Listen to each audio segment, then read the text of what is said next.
Metaverse, spirituality, desires. How do we reconcile them and what do we do? Assalamu alaikum guys, and welcome to another episode of Smile to Jannah. To Jannah.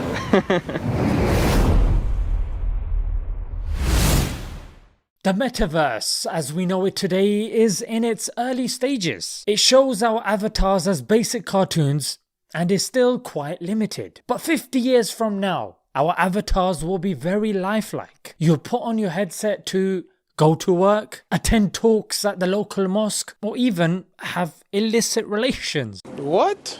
We gotta be real.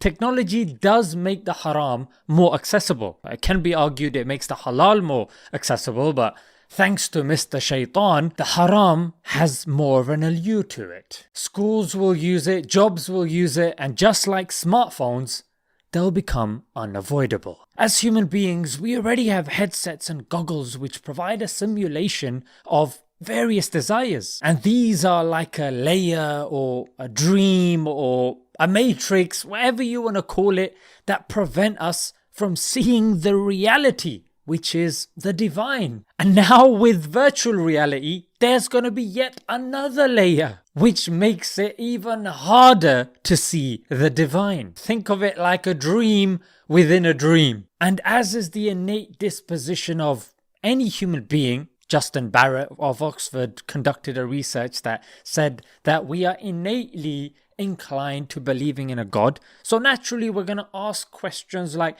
can I be more spiritual, mate? I want to be more spiritual. And I'm sure you'll agree that's like saying, I'm a human being and I would like to have a spiritual experience. But you've got the order the wrong way round, Dave. Yeah, that's right. Because we are spiritual beings having a human experience. Yes, that's right, because before we were even on this planet, we were in the realm of the souls. And it's only when we were sent to this planet were we given human bodies. And then when we die, the bodies stay in the ground, they decompose, get eaten by worms, you name it. And it is our soul that carries on to the next level. So spirituality is a default position. It's the body that we gotta keep an eye on. And it is only when we control the body does our spirit come to life. And how do we do this? By limiting our food, by limiting what we say, and by limiting our sleep. Not mentioning obedience to Allah and His Prophet, peace be upon him, because that's just standard at this stage, yeah? So what do I mean reduce food? I mean eating that which is needed for your body. Scholars say eat 1/3 food, 1/3 water, and leave 1/3 for air.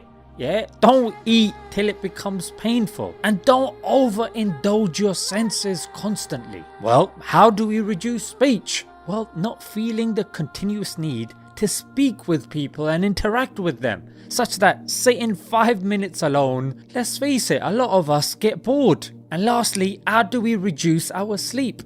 Well, by sleeping at the optimum times.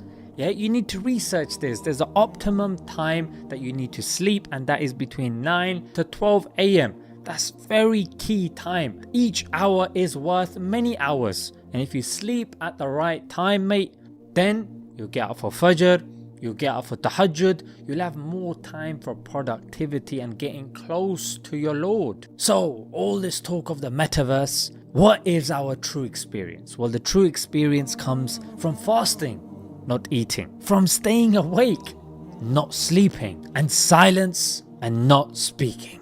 This is what we learn from the golden generation of Islam.